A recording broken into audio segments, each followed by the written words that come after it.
Today we're going to pick up where we left off on our last Zoom that didn't quite go as planned.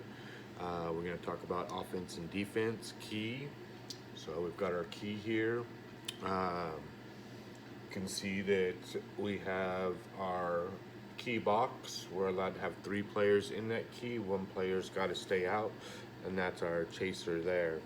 So when we're playing key, it's just like we're playing almost our pressed. We're playing man to man. So if this one comes down, and most likely the one's going to have the ball, so we're just going to say the one is the ball, and leave the ball to play. If the one comes down, that means it's the three's responsibility to pick up the one. The two comes down, the one's got to pick up that two. The three comes down, we're gonna try to keep that guy, and likewise the four is there. So we're still playing kind of man to man. We do got to talk a lot here, just in case somebody comes in. We got to try to block that guy there. So what we're trying to do is we're trying to keep probably 2 of their players from posting up. So we're trying to keep them as key as long as possible. Once the two comes in, then the one can attack the ball. So once you lose your guy, or if we have a really fast one, we might just have a play to where we put pressure on the ball all the time and let the one come out. I don't want you to go too far out. If the one comes all the way out here, I don't want you to come all the way out there. I want you to kind of stay in the 3 point line area, stay within that realm. Because what happens if you come all the way out here, and if a team does this to us, then the two's going to come out and pick, and we're going to pick and roll off of that, and then we have numbers, or they have numbers because we have a man out. So really think about if you are the chaser, and I do give you the green light to chase the ball, then make sure that you don't go out too far for one, and if a pick comes out and looks to pick for you, make sure that you can roll under that pick, but stay out of the key area. If you can roll under and not go into the key, then great. If you can't, then you're gonna have to go try to go over the pick there. Um, so another way to play, and we're gonna experiment with it, is we're going to experiment with 2 out a little bit. And if we do run 2 out like this right here, then only one is going to be allowed to go back in the key. So instead of communicating it, I'm just going to keep my one out and tell him to stay out. And then so the two, once we start blocking stuff here, can always fall back in the key once the post comes in, kind of thing. And we'll play with that more. We'll play with that at our camp before Warrior Games, if not at Warrior Games. But this is our traditional set, and this is what we want to come down and set up in. I don't care what side the chaser's on. Usually, it's going to want to be on the ball side. So whichever side the ball comes down, we can come down. So if they bring the ball down the center of the court, then we can kind of like start to move into that area, kind of thing. But we still want to, if this guy comes in, we want to try to block him from going into the pot there, and then we'll deal with the ball, kind of this here. So we got a man there, and then the three is going to have to come over and block the one there. So a lot of communication. The more you can communicate and talk to your other players, hey, if this guy's got his back turned um, and the three comes in and posts, then this four over here has got to tell the two, hey, you've got one behind you. And so now the one's swinging around, and this guy can swing around and try to get position on him, kind of thing. So we always want to try to get position. If a guy's on the baseline, we can get behind him and give him a little push. And if he goes over the line without the ball, then we've got a turnover there. Um, I'm not sure how much key defense we're going to play, but I think we're going to be playing a lot of it. So we'll work on one thing at a time. And so for, like I said, right now, this is our set. We could also have the four come out here, say if we have a picking chair, And if I have something like that, then I kind of want him to stay in this area because I'm looking for him to get a chair on somebody that cannot get into the key. So we're looking to use that chair to our advantage, trying to keep somebody in. If everybody's like overloaded on one side, then there's no reason for this 3 to be here. We can start to shorten the key this way. You know, once they start to come around, then we just come back around. All right. If you have somebody on your back door there, then it's better for you to try to stay home as much as possible. If the ball is coming through and is about to score the goal, then yes, please come out and try to block that ball and make a play. We always want to try to make them pass. So we ever want them to score on the ground. So if they've got a one in here, we don't want to protect that. We want to attack the ball and make them pass over top of us. So, you know, attack that, get tall, make them try to make a bad pass. We could also, this 3 right here, could also sit there and kind of bump this guy. You know, you can make chair contact. You could try to hit him before he catches the ball. Maybe hit one of his wheels to get him turning one way or the other. That's some other things we can talk about once we get into camp. But just don't let him sit there and catch the ball. So come in behind him, try to get position, try to move around him, try to hit his chair, anything you can do to break his concentration on catching that ball. So the play is never dead just because they look like they have a good goal right here. We can always play or keep playing. So that's our key defense. Let's talk about key offense now.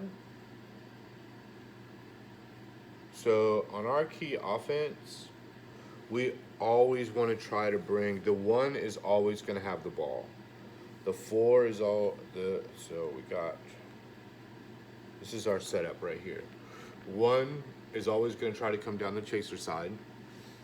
2 is always going to work with the 1 and is looking to post into this gap right here. So it's either looking to get a post here or get a post on this side over here. So if the ball is on this side, your first instinct is try to get post on the center. All right. The 2's also responsibility is if their chaser comes out and chases, we need to pick and roll off of that. That's going to be automatic. You know, unless this 1 says, I got it, I can beat this guy, then if you can beat him, bring him out a little bit further. If he's going to chase you, then beat him. But there's nothing wrong with getting a nice little pick and roll right here. We all attack. And we have options. We have a 1 to the 3. We have a 3 to the 2 there because this 3 is going to come in and this 2 can float right into this gap right here. Nice little easy lollipop passes like we talk about. So there's the 1 and 2's roll. The 3 is looking to post in this gap here. So if the 3 if this 2 is kind of floating over and the 3 can kind of float through here at first. Their first initial thing is to float and look for a quick pass. So we're looking for this right here. The 3, this guy comes out, the 3 comes in, we got a quick pass right to the 3. Let's make that pass, score that goal. All right. The 4 is sitting down here to keep this 4 honest. If this 3 comes in and this 4 attacks, the 4 can come over and seal that corner and call for a corner. Now the ball is going to come all the way around and score on the ground. So we could score that without passing the ball. In our world, it is ideal perfect world. That is kind of when this play was designed, that was its first option, was the 3 to float here to get the 4 to come over, seal this corner here, the ball comes over and scores. All right. Then the next time down, this 4 is going to stay home. Now the 3 comes in, we've got all this over here like we want, a nice little pass to the 3 scores the goal. Then the next time down, what's going to happen is this 2 is going to want to stay home. So when this 3 comes in, now the 2 can float right into here. We can bring the ball down, pull this, pull the center, pull the chaser. We have a nice pass to the 2. So there's a bunch of options off of this play set. You know, we don't always have to pass the 3. We don't always have to get a corner. We don't always have to pass the two. It's nice to mix it up. The defense is going to tell us what we can have, and I don't have a problem with the defense doing that because there's plenty of options here off of this play. You also, if this one, if everybody falls in and everybody's staying home, and this one can take this goal by itself and not pass the ball at all, take that ground. You know, we've got some big guys, and those are really good. They can come in, make a hit right on this guy right here, push him a little bit out of the way, and score the goal. So if you've got the power to hit somebody out of your way and score the goal, especially if we have a one-on-one situation right here and all this space. I mean, there's a lot of space there. If this two has got their two backed up half of the key, then there's a lot of space there to go one-on-one right there. This guy can't go on the key, so if he comes down and attacks, they get 4 on the key. It's going to be either a penalty goal or he's going to go to the penalty box, and then we'll play 3-on-4 or 4-on-3, excuse me, kind of thing. So a lot of options off of our key offense. So it's not just one thing. Another thing that can happen is if this 3 comes down and gets a good post, and this guy's outside and this 4 says there's really no reason for me to be behind here, he could swing around and seal that 2 right there. So now either the ball has a nice pass to the 3, or the ball can come around and score the goal in between those 2. Another ideal perfect world. The less we have to pass, the better we're going to be.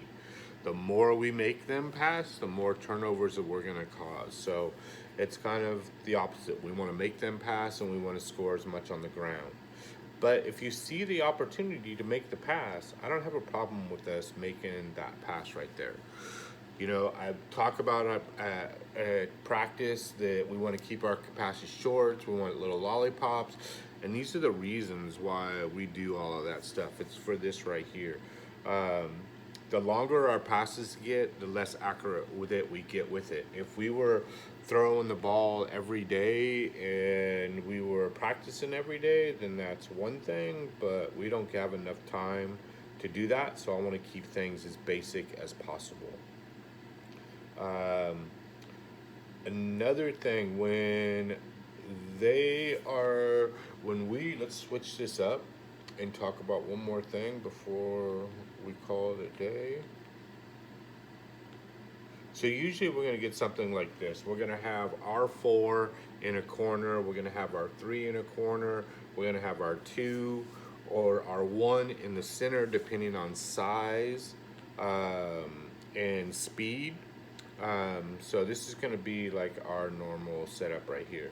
So when they're coming down and they're looking to score a goal, and we're playing key defense and we've already decided, I want to look for a fast break. So if they're all here like this, I either want the 2, somebody with a good arm, to, once the goal is scored, get the ball.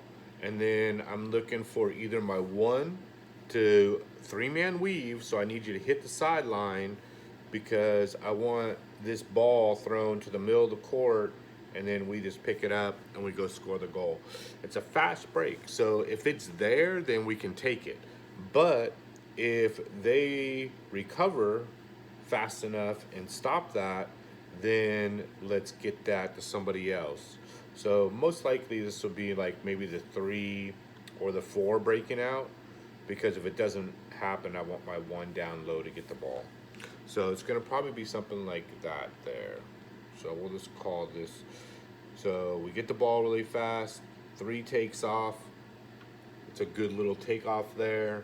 And then if this shot is there, then we can take it. If it's not there, don't throw the ball to the player. Throw the ball to the middle and let the player go get the ball. All right, so we need a high arcing pass with some backspin on it.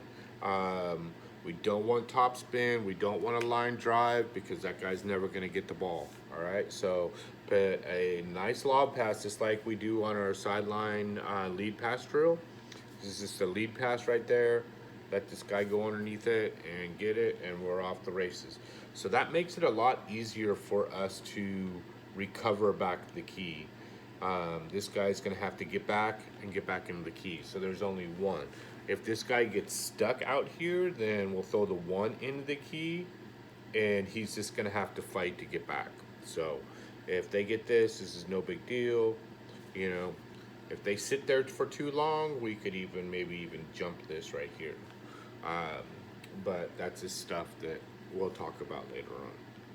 So I hope this helps everybody going into trials. I'm gonna get this posted on Facebook and Signal, and you can comment on it. Let me know if you have any questions.